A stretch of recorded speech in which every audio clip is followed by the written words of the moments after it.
আসসালামু আলাইকুম।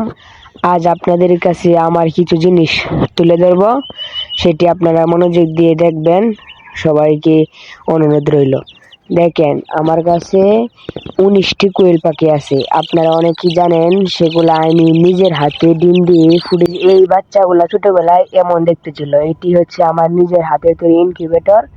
আমি আমার সেই ইনকিউবেটরের বাচ্চাগুলো ফুটিয়েছি নিজ হাতে। আসলে আল্লাহ তাআলার অশেষ রহমতে আমার সবগুলা ডিমই প্রায় ফুটে গেছে। কিছু ডিম বাদে সব ডিম ফুটে গেছে। এখন সেই মুরগিগুলা এত বড় হয়ে গেছে। সবাই আমার জন্য দোয়া করবেন যেন কোনো রোগ জীবাণু না হয়। দেখেন, আমি কোনো ওষুধ দিইনি, শুধু খাবার খাওয়াই, স্টার্টার ফিড খাদ্য খাওয়াই এবং সাথে কিছু খুদ খাওয়াই। এভাবেই আমি ওদেরকে অনেক সুন্দর করে যত্ন করি এবং এখনো পর্যন্ত একটাও মারা যায়নি।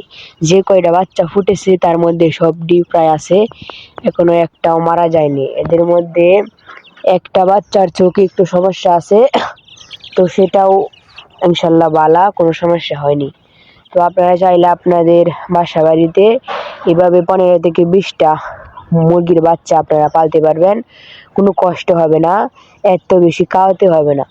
তো দেখেন, এত একদম ফুটফুটে বাচ্চাগুলা একবার খাওয়ালেই, ছোট্ট একটি পাত্রে আমি পানি দেই, তারপরে খাদ্য দেই। তারপরে আপনারা ভিডিওর থাম্বনেল দেখে বুঝতে পারছেন যে আমার কাছে আরো 20টি কোয়েল পাখি আছে। এই কোয়েল পাখিগুলাকে আমি প্রায় 10 দিন যাবৎ ভালো করে খাওয়াতে পারি নাই, সেজন্য এখনো ডিম দিচ্ছে না। নাহলে এটির 160 গ্রাম ওজন হয়ে গেছে, ডিম পাড়ার উপযুক্ত হয়ে গেছে। আমি যদি সঠিক মতো খাবার দিতাম, রাতে 2 খাবার দিতাম, তাহলে এতদিনে ডিম পেড়ে দিত।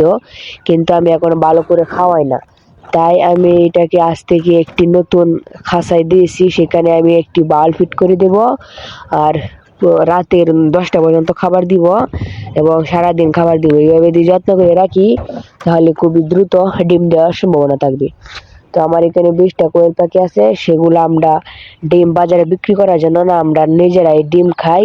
গতবারও আছেন, আমরা নিজেরাই ডিম খাতাম। আল্লাহর রহমতে একটি কোয়েল পাখিও এখনো অসুস্থ হয় নাই।